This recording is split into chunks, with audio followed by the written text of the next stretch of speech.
Gold, trusted gold buyers. మీరు తాకట్టు పెట్టిన బంగారాన్ని విడిపించి ఈ రోజు ఉన్న మార్కెట్ ధరకు కొనబడను. దేవుడు చాలా గొప్పోడు. దేవుడు ఆర్ ఫోర్స్ ఆర్ శక్తి ఆర్ యూనివర్సల్ పవర్, దాన్ని ఏమన్నానండి, సార్ అది జీసస్ బాలాజీ అలా డజంట్ మ్యాటర్, సమ్ ఫోర్స్ అయితే ఉంది. మనం దాని వైపు చూస్తేవా ప్రతివాడికి ఇష్టం ఉంటుంది.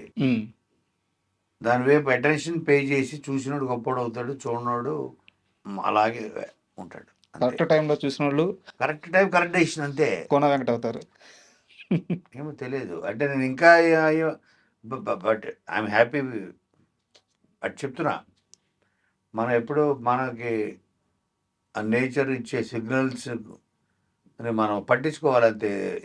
చెప్తారు కదా, ఏదో ఒక సామెత ఉంది, మన అదృష్టం డోర్ బెల్ కొడుతుంటే మనం తీయం ఒక్కోసారి. నేను చాలాసార్లు అనుకుంటా ఉంటాను, నాకెవరితో పనిపడి అర్జున్ అతని చేత పాట పాడించాలి, రాయించాలి, ఇది మంచి పాట, నన్ను ఎప్పటి నుంచి అడుగుతున్నాడు పాపం అని ఫోన్ తీసి చేస్తా, తీయడు. రెండోసారి చేస్తా, తీయడు. మూడోసారి చేస్తా, తీయడు. ఇంక చేయొద్దని ఇలాగ 4-5 సార్లు చేసిన తర్వాత సర్లే అని ఇంకోటి ఫోన్ చేస్తా, టక్కని తీస్తాడు. నువ్వు గంటలో ఆఫీస్కి వస్తావా, అద్భుతమైన సాంగ్ ఉంది రాయాలి అన్నా, 10 minutesలో ఉంటా అన్న. వస్తాడు, రాస్తాడు, బ్లాక్ వస్తాడు, కెరీర్ మారిపోయింది. ఇప్పుడు ఇతర వైపు వెళ్ళి ఆలోచిద్దాం, అటువైపు వెళ్ళి. ఓకే, అతను ఒక పాట కోసం ఎదురు చూస్తూ 3-4 ఆఫీసులు తిరిగి ఒక ఆఫీస్కి వెళ్ళి లంచ్ టైం అయింది ఆఫీస్లో, అందరూ సార్ ఆఫీస్ బాయ్ అడిగాడు, కొత్త డెకరేటర్ ఇతను బడ్డింగ్, 3-4-5-6 పాటలు రాశాడు. అందుకే నాకు తెలుసు కదా, నాకు ఎవరు చెప్పారు, పరిచయం చేసి రండి భోజనం చేస్తారు రండి. ఆఫీస్లో అన్ని ప్రొడక్షన్ హౌస్లో ఉంటుంది లంచ్ కార్యక్రమం. సరే ఆకలి కూడా వేస్తుంది, 2 అయిపోయింది, ప్రొడ్యూసర్ ఇంకా రాలేదు, సరే వెయిట్ చేసేప్పుడు తినేద్దామని అనుకున్నాడు. వెళ్ళి కూర్చొని అతనికి రైస్ గీసు వాళ్ళు తెచ్చుకుని కర్రీ బయట తెచ్చుకుంటారు, రైస్ అక్కడ పెడతారు, ఆఫీస్లో పెట్టారు. ప్రొడ్యూసర్ ఎంటర్ అయ్యి సార్ అసిస్టెంట్ డైరెక్టర్ కూడా కనబడుతున్నా, ఏంట్రా సార్ మీరు లిరిక్ రైటర్ అంటావు, వచ్చి మీరు తిరుగుతున్నాడు 3 రోజులు, అది తింటున్నాడు ఆల్రెడీ. అడ్డమైన వాడు అందరినీ రానిద్దని చెప్పానా, పైగా డైనింగ్ టేబుల్ మీద కూర్చోబెట్టి మరి అనుకుంటే ఆ రూమ్లో వెళ్ళిపోయాడు. వీడు పరిస్థితి ఏంటి, తింటున్నాడు, ఇంకా 2 ముద్ద 3 ముద్ద వెళ్ళింది.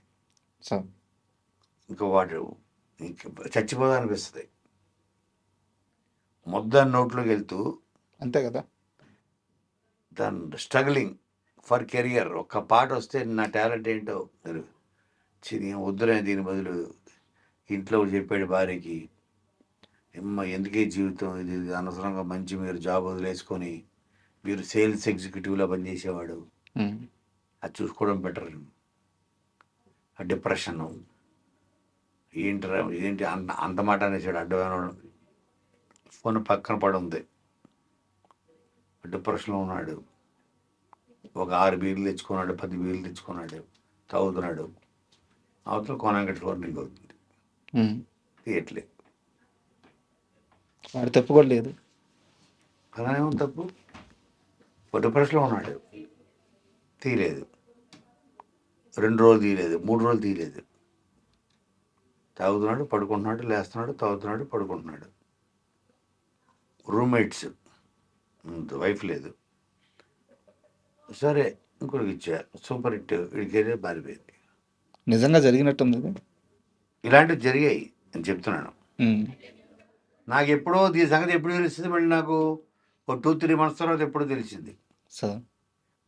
మళ్ళీ ఏమయ్యా నీకోసం, ఆ తర్వాత చూసుకున్నా సార్, మీ ఆఫీస్కి వచ్చాను సార్ అంటే, నేను ఇంక మళ్ళీ చేసే ధైర్యం లేక ఆఫీస్కి వచ్చాను. మీ అసిస్టెంట్ చెప్పాడు సార్ మీకోసం సార్ ఫోన్ చేశారు. తర్వాత భాస్కర్ భట్ల గారిని పిలిపించి అక్కడ ఆఫీస్లో కూర్చోబెట్టి ర్యాంక్ చేశారు. అయిపోయింది రిలీజు. సినిమా కూడా హిట్ అయిపోయింది, బ్లాక్ బస్టర్ అయిపోయింది అని చెప్పాడు సార్. ఓహో, మరి నువ్వెందుకు ఈ పలానా జరిగింది? సరే ఓకే, ఇంకో సాంగ్ ఉంది ఇస్తాను రాయ్. సార్ నిజంగా జరిగినట్టుంది నాకు. ఆహా, చెప్తున్నా. అలా అంటే కొన్ని కొన్ని ఎగ్జాంపుల్స్ కూడా ఇలా ఉంటాయి. సార్ అంటే ఆ మూమెంట్ని అతని తప్పు లేదు, ఓకే, నేను జెన్యున్గానే చేద్దాం అనుకున్న అవకాశం, నా ప్రయత్నం లోపల కూడా లేదు. సార్ కానీ ఎక్కడో ఒక wrong person, one wrong word అతని మూడ్ డిస్టర్బ్ చేసి, వన్ రాంగ్ వర్డ్. అవును. అడ్డమైన వాడు అందరూ వచ్చి తింటారు లంచ్ టైం, ఒకటి అడ్డమైన వాడికి అంటే నీ ఎవడొస్తే ఆడి పెట్టేస్తావా కంచం, నీది కాదు కదా సొమ్ము, ఇలా అనుకుంటే వెళ్ళిపోయాడు లోపలికి. ఇలాగా వెళ్ళిన ఇంకొక సందర్భంలో చీయమ్మ ఏంట్రా ఇది ఒక అసిస్టెంట్ డైరెక్టర్ జరిగింది ఇది. అసిస్టెంట్ డైరెక్టర్ పేరు చెప్తే షాక్ అయిపోతారు. పేరు చెప్పండి సార్. రవితేజ. తింటుంటే మాస్ మహారాజా రవితేజ.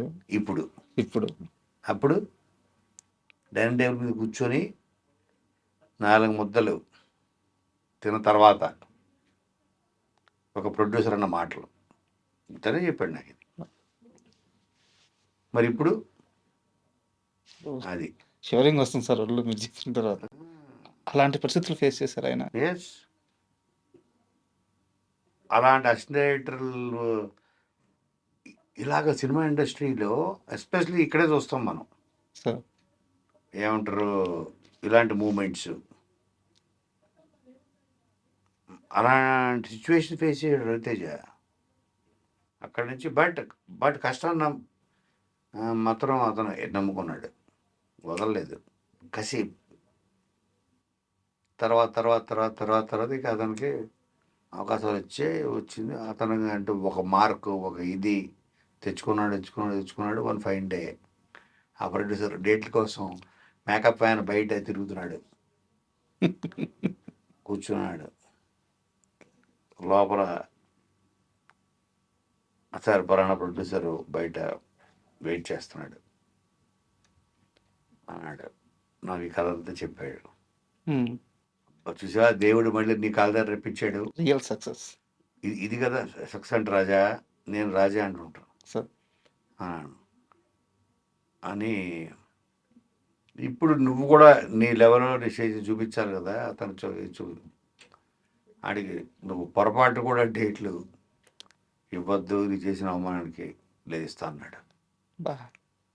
నా రియల్ సక్సెస్ ఏంటో చెప్పనా కోనా, అతనికి డేట్లు ఇచ్చి అతను బ్యానర్లో సినిమా చేయడమే నా సక్సెస్ అన్నట్టు.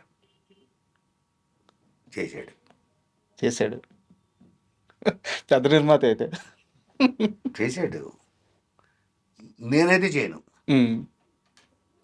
అలా అవమానించను. సారీ సార్, మీరు గొప్పోళ్ళు, ఏదో ఒక 2 పంచులు వేసి పంపించేసేవాడిని. అది జీవితాంతం కుమిలిపోయేలా. నేను కుమిలిపోయా కదా. నాకు ఇది జరిగితే నేను ఆ క్షణంలో కుమిలిపోయాను కదా. నువ్వు జీవితాంతం నువ్వు కూడా కుమ్మలాలి. మరి ఆ పెయిన్ నీకు తెలియాలా వద్దా? నీకు తెలియాలి. నేను మళ్ళీ ఇంకా తర్వాత నువ్వు నాతో మాడపోవచ్చు, ఇంత మాట, కానీ నేను అనుభవించిన పెయిన్ నువ్వు అనుభవించాలి, అది తెలియాలి. ఒక అవసరంలో ఉన్నప్పుడు వాడిని మనం తక్కువ చేసి చిన్నచూపు చూస్తే వాడి మనసు ఎంత గాయపడుతుందో వాడు తెలియాలని నేను అనుకుంటాను. వాడికి చేయాలన్నాడు. గురువు నువ్వు మామూలు కాదు గురు, నువ్వు ఇక్కడితో ఆగవు, నువ్వు ఎక్కడికో వెళ్ళిపోతావు అన్నాడు. అది ఇంకా బిగినింగ్ స్టేజ్. మేము అప్పుడు అమ్మానాన్న తమిళమే ఏదో చేస్తున్నాం షూటింగ్. అప్పుడు చెప్తున్నా 10 సార్లు తిరుగుంటాడు, 11 సార్లు కలిసాడు, సినిమా చేసాడు.